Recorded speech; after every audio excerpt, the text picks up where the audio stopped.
फवाद चौधरी की मारूफ सहाफ़ी समी इब्राहिम के खिलाफ गलीज़ ज़बान ने खुद इनकी शख्सियत का पर्दा चाक कर दिया।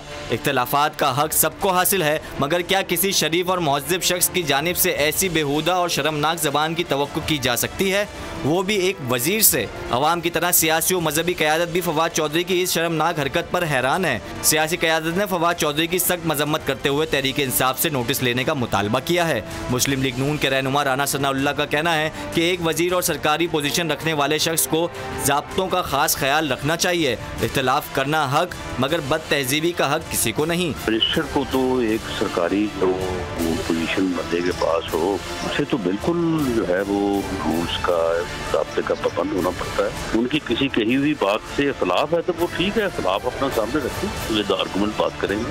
JUF के रहनुमा हाफिज अब्दुल्ला ने फवाद चौधरी को फसाद चौधरी करार दे दिया। बोले ये अपनी हुकूमत के दुश्मन है। ये फवाद चौधरी नहीं है, ये फसाद चौधरी है और इसका काम ये है फसाद फैलाना और ये अपनी हुकूमत का दुश्मन है। पीपल्स पार्टी के रहनुमा सेनेटर बहरमंद तंगी का कहना था कि फवाद चौधरी की बातों को सीरियस नहीं लेना चाहिए। इनकी पार्टी को इनकी गैर जिम्मेदाराना बातों का नोटिस लेना चाहिए।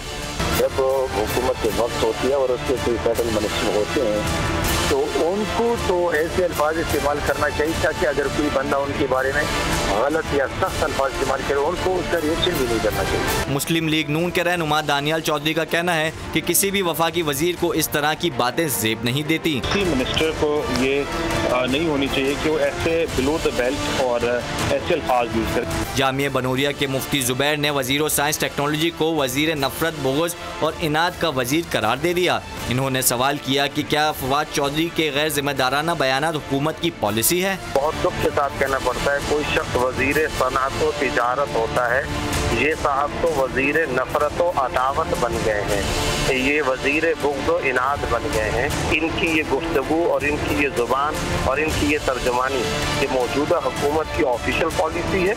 जमात इस्लामी के रहनुमा फरीद पराचर ने फवाद चौधरी के इकदाम की मजम्मत करते हुए कहा कि इन्हें अपनी ज़बान पर कंट्रोल नहीं है, ऐसे शख्स को फौरी तौर पर बरतरफ किया जाए। उनको ना अपनी ज़बान पे कंट्रोल है ना अल्फाज पे कंट्रोल है। हम ये समझते हैं कि ऐसे शख्स को वजीर रखने की कोई कतन कोई गुंजाइश नहीं है। PSP के रहनुमा अरशद बोरा ने फवाद चौधरी के बयान की मजम्मत करते हुए कहा कि फवाद चौधरी को अपनी वजारत पर तवज्जो देनी चाहिए। सीनियर पोजीशन पे बैठ कर मतलब एक मिनिस्टर फेडरल मिनिस्टर है और उस लेवल पे बैठकर मतलब ये कि अगर सीनियर सहाफ़ी के खिलाफ इस तरह की बातें करना तो मतलब उनको डेफिनेटली जेब तो देता ही नहीं है। वो वैसे ही आजकल वो साइंटिस्ट बने हुए हैं। मुत्तहिदा कौमी मूवमेंट के रहनुमा रऊफ सिद्दीकी कहते हैं इख्तलाफात अपनी जगह, मगर ज़बान और अल्फाज पर कंट्रोल लाजमी है। ये कतई तौर पर नहीं करनी चाहिए, तो इंतहाई सोच बर्दाश्त से गुजारा करना चाहिए। अपने लफ्ज़, अपने अल्फाज, अपनी ज़बान पर ये हद कंट्रोल होना चाहिए कि कोई ऐसी बात ना हो जिससे कि आज़ादी का एक जगह तो उतार निकले। काफ़ी वजीर हैं, कभी वो मजहबी मामलात में, कभी मीडिया के साथ तनाव को बढ़ावा देना, मैं बात करके समझता हूँ कि ये गैर अखलाकी और गैर सियासी अमल है। शायद कहना गलत ना होगा कि फवाद चौधरी का तर्ज अमल और ज़बान इनकी सबसे बड़ी दुश्मन है, जिसका नुकसान खुद भी उठा चुके हैं और पार्टी को भी पहुँचा चुके हैं। तहरीक इंसाफ की ये मुकद्दस गाय क्या क्या गुल खिलाती है, आगे आगे देखिए होता है क्या।